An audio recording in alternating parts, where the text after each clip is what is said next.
You should get divorced for the sake of your children. That's what the marriage counselor told my guest, Alicia. And honestly, part of her agreed with him. She and her husband couldn't get through a single day without a fight. The tension in their home was suffocating. But then Alicia tried something radical. She put duct tape over her mouth. Real women, real marriage transformations. This is the Empowered Wife podcast. That duct tape was the beginning of everything changing. Alicia discovered that what she wasn't saying was just as powerful as what she was. And once she learned a few more simple skills, her husband transformed right before her eyes. Now their house is peaceful. Her husband chases her around like they're newlyweds, and she sometimes feels guilty about how cherished she is.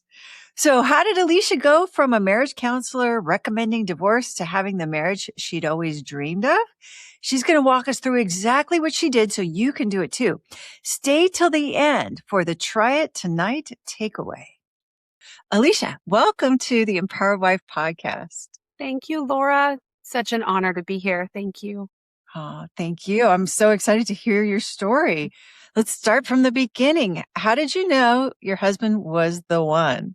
Well, it's a funny story. We met online, actually. And the first date, he walked up and said, "Are you her?" And I thought, maybe. We began to date, and he was very persistent, and he pursued me really, really hard. Even though I was sort of like nonchalant and whatever. And I have to preface that there are a few big things about where I was at in life and my story that really contributed to all the breakdowns. And one of the things was, I've been sober for 16 years, but at the time when I met him, I was only sober for 4 months. So I was in this new phase of life. And I also had a big job in medical device sales, and I was kind of a girl boss. And so I had that, like, I don't need you. I'm just having fun. I don't need a man. I've got this. Like, I was sort of like an egomaniac with an inferiority complex because I felt like here I am, the broken toy coming to the party. Right. So, because I have this thing that I'm working through that's really like, I felt like the broken toy.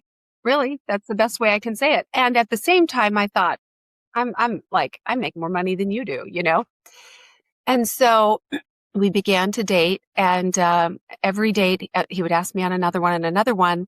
The control entered early. The third date, he came late, and I almost didn't answer the door. And my girl boss, masculine, everything came out right then. And he said, "What's wrong with you?" And I said, "Have you ever heard of Lombardi time?" And he said, "No, what's that?" And I said, "If you're early, you're on time. If you're on time, you're late. And if you're late, you're fired. And if you ever show up late again, I won't answer the door." So immediately you can see the sort of like, energy that I'm putting out. And I also, because I was working through such a big part of my life, I started to try to kind of control that part of his life, how much he drank. He's a very normal drinker, but like I wanted him to be like me. Like I thought he should support me and not drink at all because I didn't, because that's how early on I was in that journey. And I thought that was a fair trade. And if he really cared, he wouldn't drink. So I started exerting control early on over that aspect of his life. There were many blowups and fights, even dating. I mean, even after we got engaged, but we decided we were going to take dancing lessons for our wedding. And he taped off our garage to practice.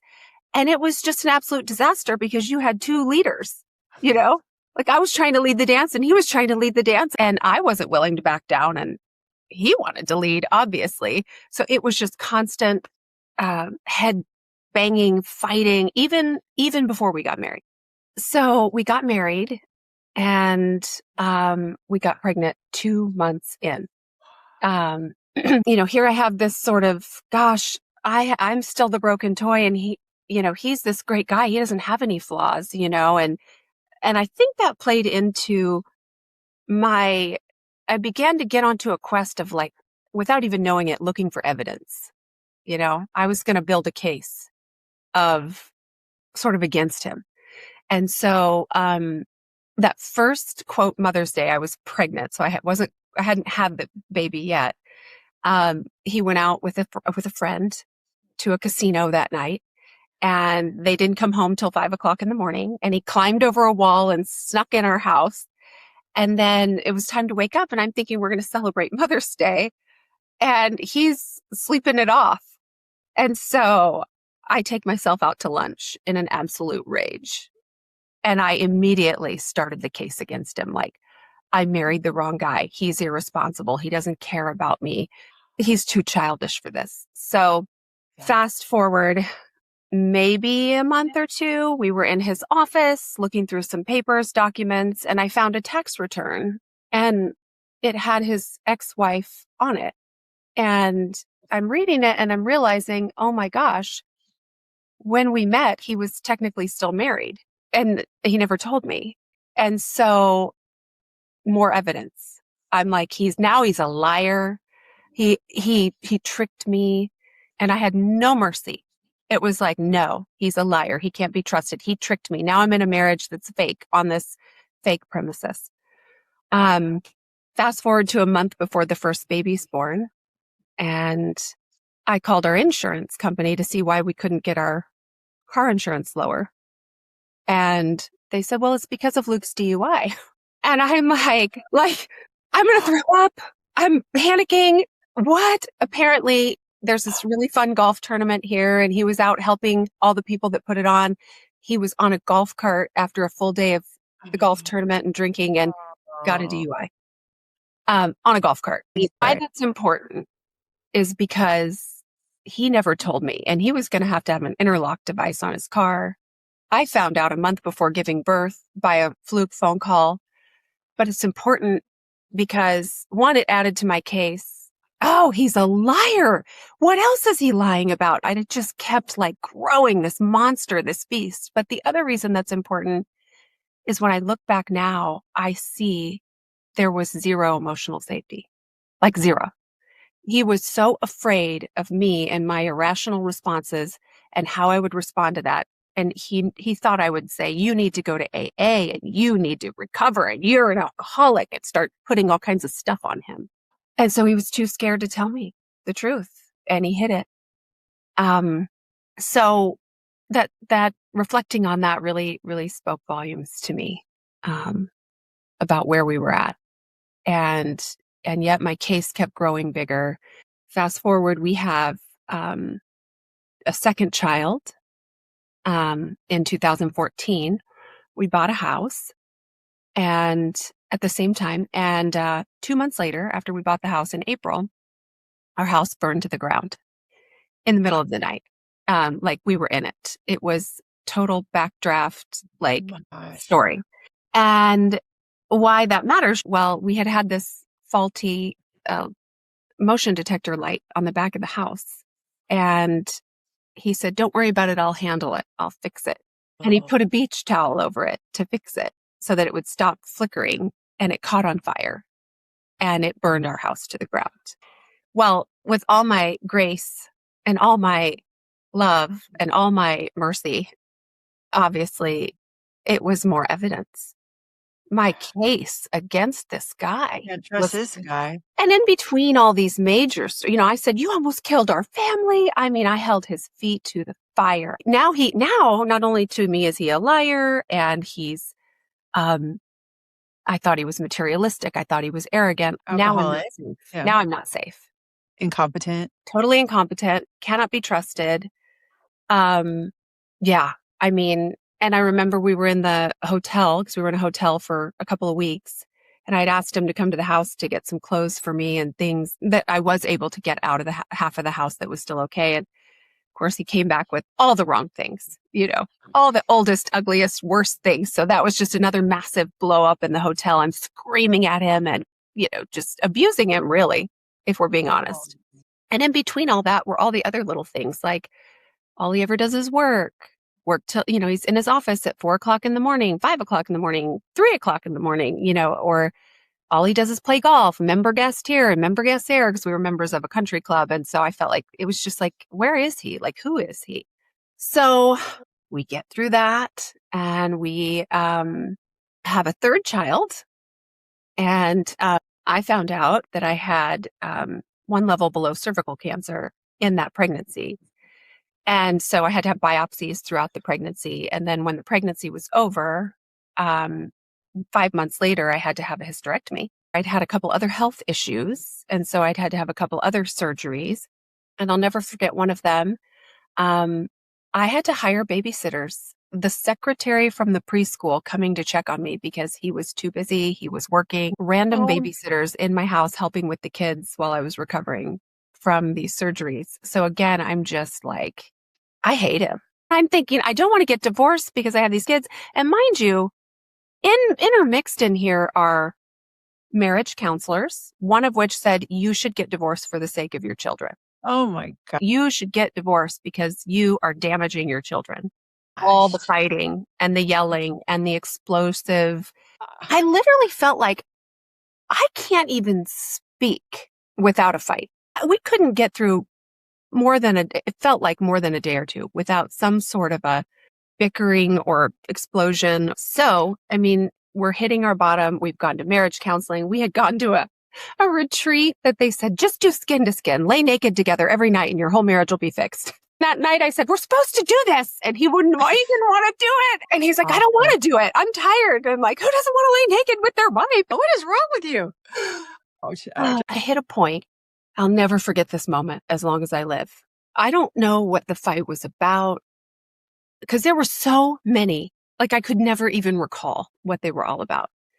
I came in my bedroom and I was hysterical. I was crying my eyes out.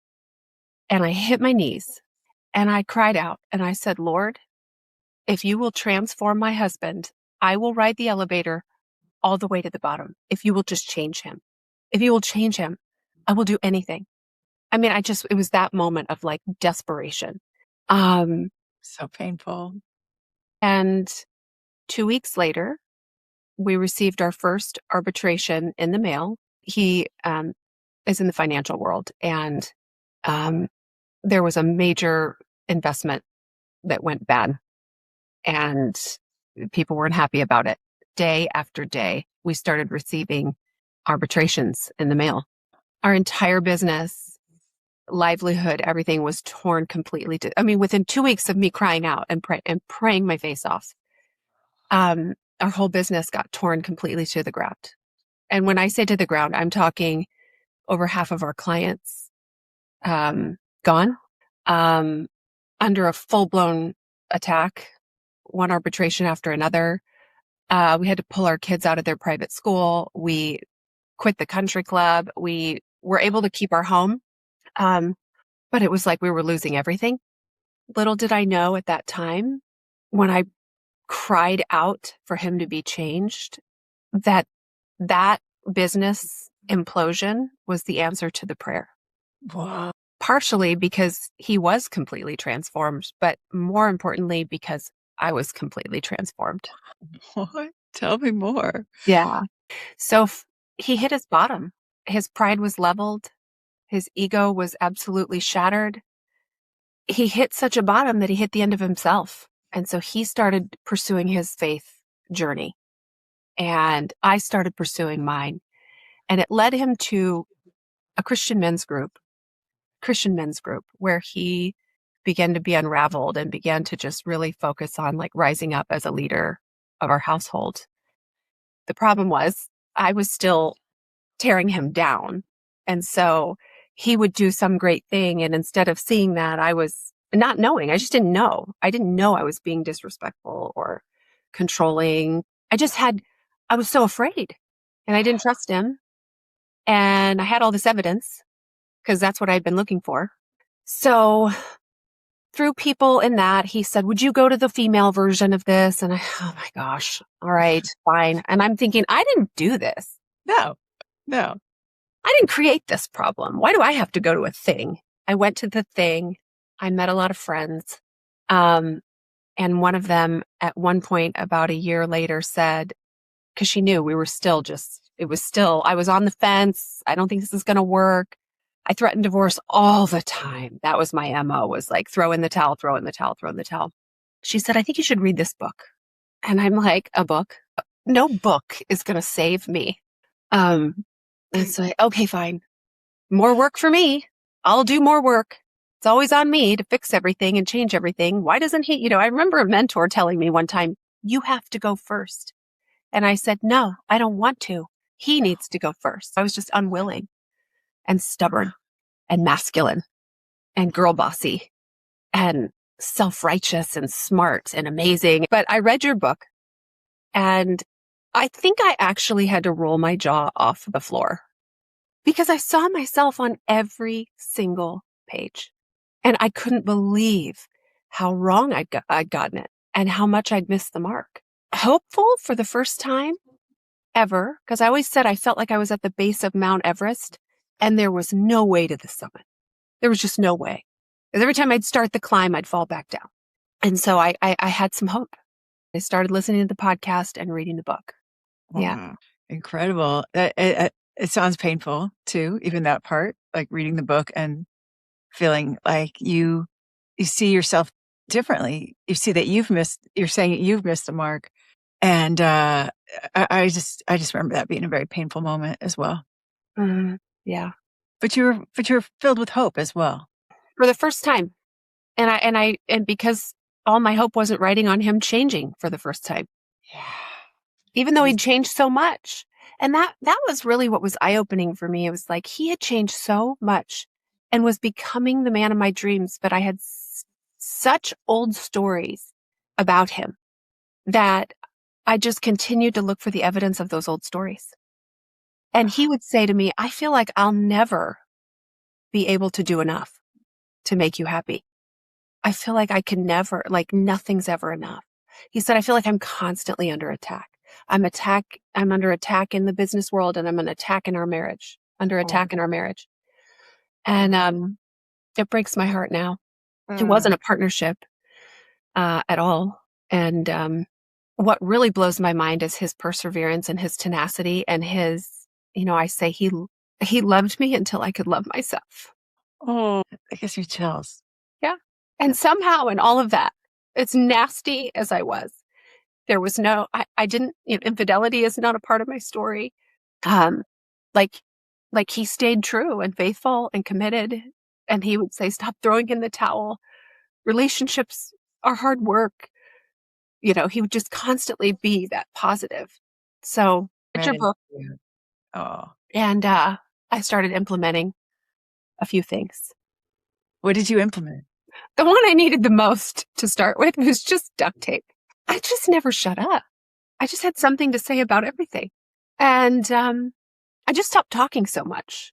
And I remember specifically and vividly, there was one time when he was getting into it with our son. And I was always in the middle, telling him how to parent, what to say, what to do. Oh, we should do these parenting strategies, those parenting strategies, And I can vividly remember sitting on the bench in the entryway of my house and they were getting into it. And I just heard, stay out of it. Just stay out of it. Like respect and duct tape were sort of like happening at once and relinquishing control. Like it was like all happening at once. Yes. Like it's none of your business. Oh, and stay on my paper. Like it was all like the skills lots of them were colliding in one moment. And I was like, and it was so hard, but I just kept my mouth shut and stayed out of it. And as a result of that, I didn't become the target of the anger.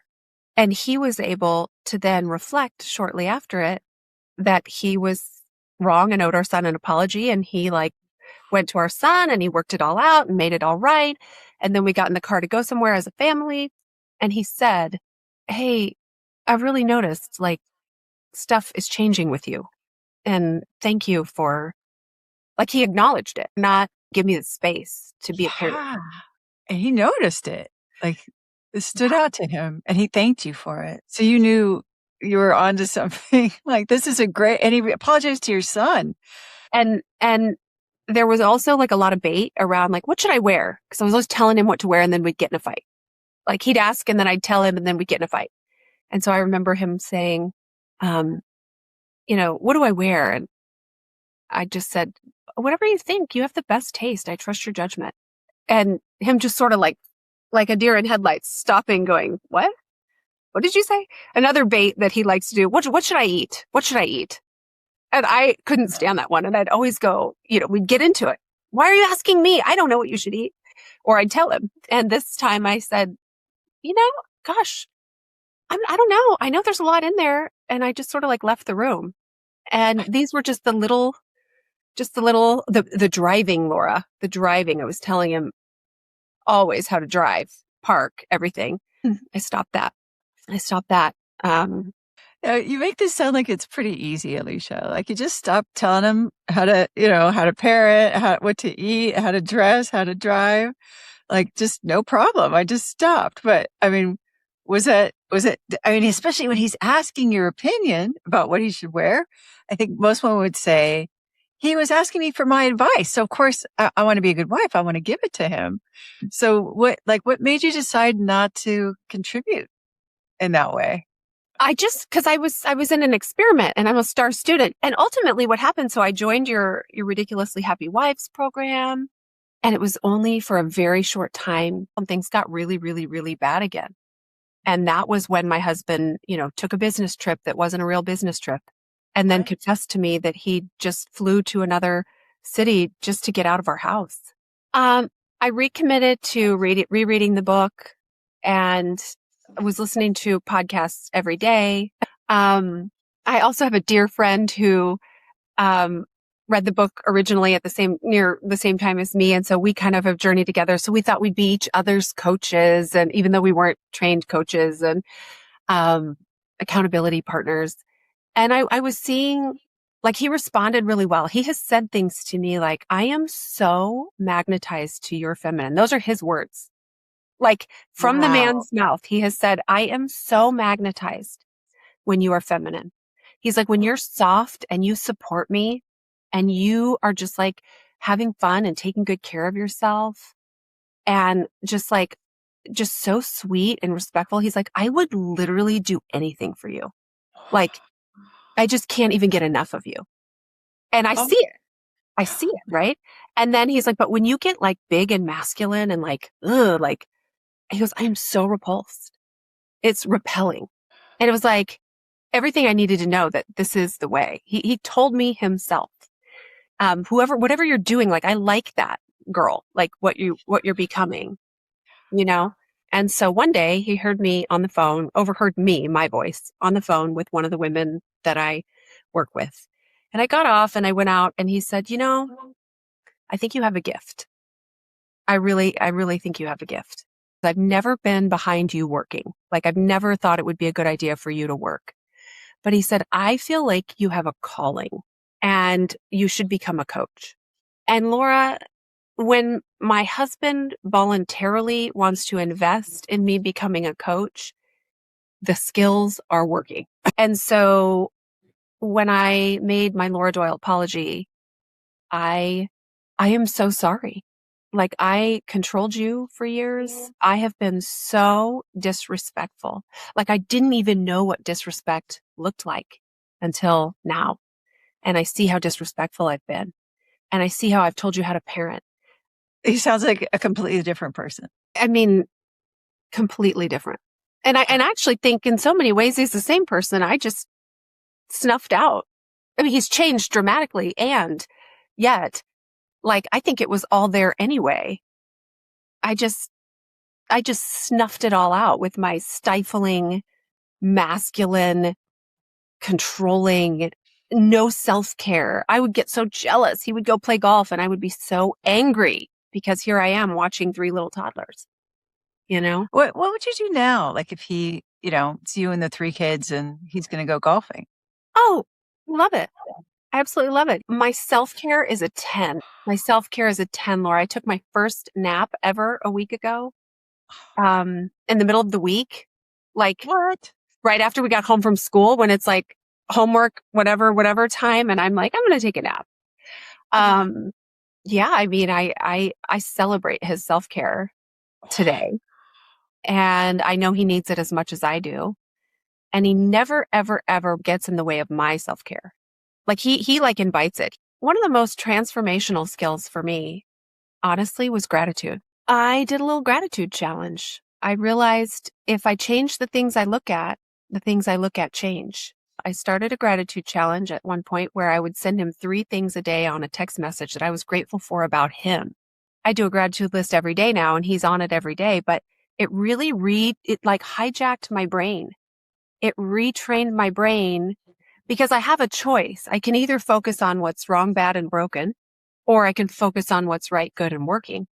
And I spent the first 11 years of my marriage focusing on what was wrong, bad, and broken. And it just kept growing and getting bigger and more paralyzing. And when I practiced gratitude and I really worked to find the evidence of how much he loves me, how much he cares about our family, how intentional he is, how much he prioritizes us, that's what I find. And what I've seen as a result of that is him grow into a giant. He rebuilt our business bigger than ever. He's so successful today because I give him the freedom and the latitude to go be successful. My daughter's in 5th grade and she has a little boyfriend. It's the cutest thing ever. And she's real keen on our lingo around here. And so she gets in my car every day and she says what her little boyfriend did for her. Like, oh, well, he put my book bag away for me, Mom. I actually still needed it because it had my binder in it, but I received it graciously. And then I went and just got my binder out when he wasn't looking, like 5th grade. My son came to me. He had a little girlfriend. He's in 7th grade. And he came to me and said, can I talk to you about something? And he said, I really want to carry her bag for her. And I really want to like buy her snacks when we're at the trampoline park, but she won't let me. She won't let me do any of that. And it's really like hurting me, Mom. This is from the mouth of a 13-year-old. And I was able to kind of coach him, right? Because I'm a coach now. So I was able to coach him into like sharing vulnerably, like how it would make him feel if she'd graciously receive, like in whatever language they use in 7th grade, you know? And I think every day in our household, somebody says, you're on my paper. So the whole family uses skillsy language. My 2 daughters are 18 months apart. And my youngest one is 9. She's spicy. She's very spicy. And she and my other daughter, usually it's the 2 of them, you know, they'll be in the kitchen or somewhere and one of them will make a comment about the other one's clothing or what the other one's doing. And, you know, that daughter will say, you know what, if you just stay on your paper, this wouldn't be a problem. So how do you think it affected your 3 kids that you have gone so deep into the skills and transformed this relationship with your husband? I think it changed the trajectory of their lives because remember, a marriage counselor said, you should get divorced. You're destroying your kids. This is not healthy for kids. I can give you an example. A couple of weeks ago, my son, he's getting into that puberty. Like, I'm going to assert myself. I'm going to, you know, and we were playing a heated game of AC-doocy and there was some money involved and things got a little heated and he sort of reacted kind of like just reacted and he kind of shoved me. And, my face was like, oh, I just didn't even know. And I've never seen my husband fly through the air like I saw that night. And he didn't physically harm my son or anything, but he pinned him down and he let him know. And what he said was it was like in the past, I would have started screaming. I would have intervened. I would have said, what are you doing? And I would have I would have told my husband something was wrong with him. Like I would have stood up for my son, but I didn't. And my husband said, don't you ever put your hands on my wife. And he said, that was my wife before she was your mother. And you will never be the kind of man that does that. And he said, furthermore, don't you ever put your hands on a female ever. If I ever see that again, like it's not going to go well for you, basically. And he kind of dragged him off to his room and put him in his room. Why do I share that story? Because today I see the heart message that it was a primal reaction of like, I'll protect my wife at all costs. And my son, we were able to have a talk with him the next morning and my husband was able to explain, like, I hope you will treat your wife that way. Like, I hope that you wouldn't let anyone harm your wife or put their hands on your wife. And we were able to have this like great talk from the same unified front. I let my husband lead the whole situation. And my husband's mother was here to witness and she was a little bit traumatized by it. And I, instead of like, piling on, I told her, I said what you've taught me. which I never understood. I said, God gave my son the father he needs. I don't know how to be a man or raise a man, but I know my husband knows how to raise a man. And I know he's doing exactly what needs to happen in order to raise a good man. And I'm not going to get involved or interfere with it. Like I support my husband. Wow. This is an incredible story. That is so respectful. And in front of your mother-in-law, right? You could have had lots of reactions of like embarrassment or apologizing or like, I'm going to fix this. And you were so serene and appreciative of what your husband's bringing. What I saw in the days that followed that just showed me even more like, yeah, I'm not supposed to intervene because my husband just poured the love on. He started a journal with my son. He took him up to the mountains to a cabin and they did all this guy stuff like whittling sticks and whatever they did, watching football. And I truly believe like if I would have intervened and taken the side of my son, like I could have created like enemies almost, you know? But by letting my husband know, like, you have my full support, you're my number one, and thanks for sticking up for me and raising such a great son. Like, my son saw that, and his behavior changed on a dime. Like, he became a different kid. And I mean, I imagine that your mama bear instincts were going off when he's pinning your son to the ground. Like must have been part of you that's like the old pattern, right? Like this is where I've got to intervene. Like he's being like physical and maybe we could say inappropriate, right? You could certainly make a case for it. We know the whole story now. We know it was like actually really productive, but what do you do with yourself in that moment when you see your husband pinning your young son to the ground? Well, I knew he wasn't going to physically hurt him because he's not that kind of a guy. So I trust him today because of the work of the skills. So that's what I did. I trusted him. I duct taped and I really tapped into like, how can I support him and not pile on and like make him feel embarrassed? Cause he was feeling guilt already about how angry he got. Like he came back and apologized to his mom. Like, I'm sorry. That was primal. But I do my very best to build emotional safety today because I spent years tearing it down and creating none. And I'm heartbroken for what it must have felt like for my husband to navigate all those situations, feeling like his wife was his enemy, feeling alone, feeling attacked, feeling piled onto. And so today I don't want that for him or me. And I honestly, Laura, if I could be so honest, by relinquishing control and allowing him to lead, I've seen like he's better at so many things than me. And he's way better at being a dad. Like I would raise like a very like spoiled and entitled child, I think, cause he's my son and I just want to like love and mama and, like, but he's teaching him how to be a man. And I see my son being a man and making lots of wise choices and being so like mature and accountable. I see him modeling. Well, this is so impressive. I really admire this ability you have, this superpower to show up so respectfully in a situation that, is highly charged. So, all right. So what is your marriage like today? I mean, it is so fun. It's completely different. Like we were, as I said, blowing up almost daily. And now if there's like we just work through it and it's much smaller and it doesn't like take over the whole world and the whole family. But more than anything, I feel like there's a partnership. I really do. Like I allow my husband the freedom to live his life and do what he needs to do. And he no longer feels shackled and restrained by all my control and all my dominance. And, I spent so many years judging him and he doesn't, I'm not the judge and jury. Like I took my hands off of that. And I think not feeling judged by me it's freed up so much space inside of him and his soul and in his heart. And so like, I really trust him. Like he runs all of the finances, everything for our family. If he needs help with something, he asks.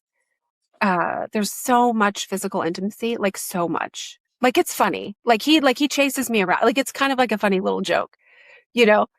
Um, What what was your tip for somebody though who is where you were, where she doesn't trust her husband? He's made all these mistakes. He's burned down the house, right? He's like, she's got evidence. He's been sued and she's got evidence. She can't trust this guy. And she wants what you have now, which is where he is just, she's loading the dishwasher and he's just coming up behind her and he's showing up as a dad, like as a great dad. And, yeah, it's romantic and he's so supportive that you feel like a team. What would you say she should do? Where should she start? well, the first thing I would say is lay down the sword, and just dive headfirst into these skills. You have nothing to lose and everything to gain. I'm a huge believer in what you teach, that like all the other skills sort of like lie on the foundation of self-care. And so, I think back when I started the journey, making the list of 20 things that I enjoyed or brought me joy, which I had no idea. I mean, it was really hard at that time to do. And then practicing 3 of them a day. I mean, it seemed impossible. And yet it changed everything, because I believe it's what you say, like an unhappy person cannot have a happy marriage. I spent so many fruitless years trying to control him and change him and wait for him to take action, wait for him to do something different.